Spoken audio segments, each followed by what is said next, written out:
بسم اللہ الرحمن الرحیم۔ السلام علیکم۔ آپ دیکھ رہے ہو آل ویڈیو ٹاپک اور میں ہوں نعیم شاہ۔ سائنس اور مذہب کے باہمی تعلقات اور ان کے مابین مفاہمت کے بارے میں درج ذیل بیانات اور سطور پر غور و فکر کرنے سے انسان دو باتیں بہت سہولت کے ساتھ احاطہ کر سکتا ہے۔ ایک یہ کہ انسان کسی بھی ذریعے سے کائنات اور اس کی اشیاء کے بارے میں وہ باتیں نہ جان سکتا جو قرآن مجید نے بتائی ہے۔ دوسری بات یہ احاطہ کی جا سکتی ہے کہ انسان کائنات کی مادی دنیا میں جو کچھ اب تک ہو چکا ہے، جو کچھ ہو رہا ہے اور جو کچھ ہونے والا ہے، وہ صرف اللہ تعالیٰ کے حکم سے ہو رہا ہے اور اس کا کوئی کام حکمت سے خالی نہیں ہوتا، اور کائنات کی ہر شے اور اس کا ہر قدم اسی سے رکنی عمل کا نتیجہ ہے۔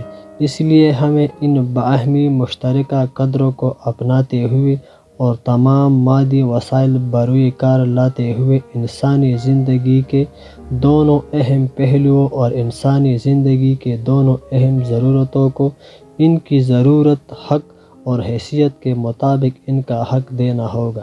نہ تو مذہب کے فریضے اور دیو مالائی مفروضات اختیار کر کے ہم سائنس سے دور رہ سکتے ہیں، نہ سائنس کو اللہ تعالیٰ کا درجہ دے کر خالق حقیقی سے اپنی زندگیوں کو خالی رکھ سکتے ہیں، اور اگر بالفرض ایسا کریں گے تو کامیابی کی راہ سے دور ہوتے چلے جائیں گے اور فلاح کی جگہ ناکامی پائیں گے۔ اس سے پہلے اگر آپ دوستوں نے میرے چینل کو سبسکرائب نہیں کیا ہے تو چینل کو ضرور سبسکرائب کریں اور بیل کے بٹن کو ضرور دبائیں۔ بیل کے بٹن کو آل پر رہنے دیجیے۔ ہمیں چاہیے کہ اگر ہم دنیا میں اور آخرت میں کامیابی چاہتے ہیں تو ہمیں دونوں راستوں پر چلنا ہوگا۔ آج دنیا نے اتنی ترقی کی ہے جو 1400 سال پہلے نہیں تھی۔ ہمیں اتنا تعلیم حاصل کرنا چاہیے کہ کوئی غیر مسلم ہم پر سوال اٹھائے تو ہم قرآن اور حضرت محمد صلی اللہ علیہ وآلہ وسلم کی احادیث اور تعلیمات سے اس کو جواب دیں۔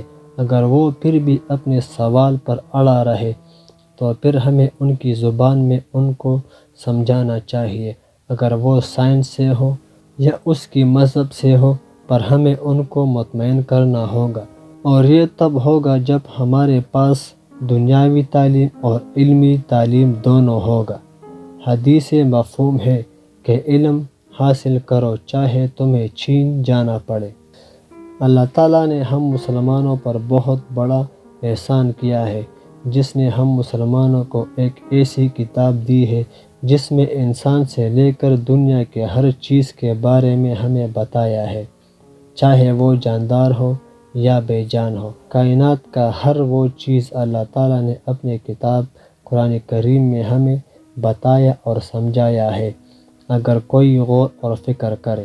اللہ تعالیٰ خود فرماتا ہے کہ یہ کتاب قرآن مجید ان لوگوں کے لیے ہے جو اس میں غور اور فکر کرتا ہے، تو ہمیں بھی چاہیے کہ ہم قرآن مجید میں غور اور فکر کریں، اور یہ ہم سب مسلمانوں کا فرض ہے۔ اگر آپ کو میری ویڈیو پسند آ گئی ہو تو چینل کو سبسکرائب کریں اور بیل کے بٹن کو ضرور دبائیں۔ بیل کا بٹن بہت ضروری ہے۔ شکریہ، والسلام۔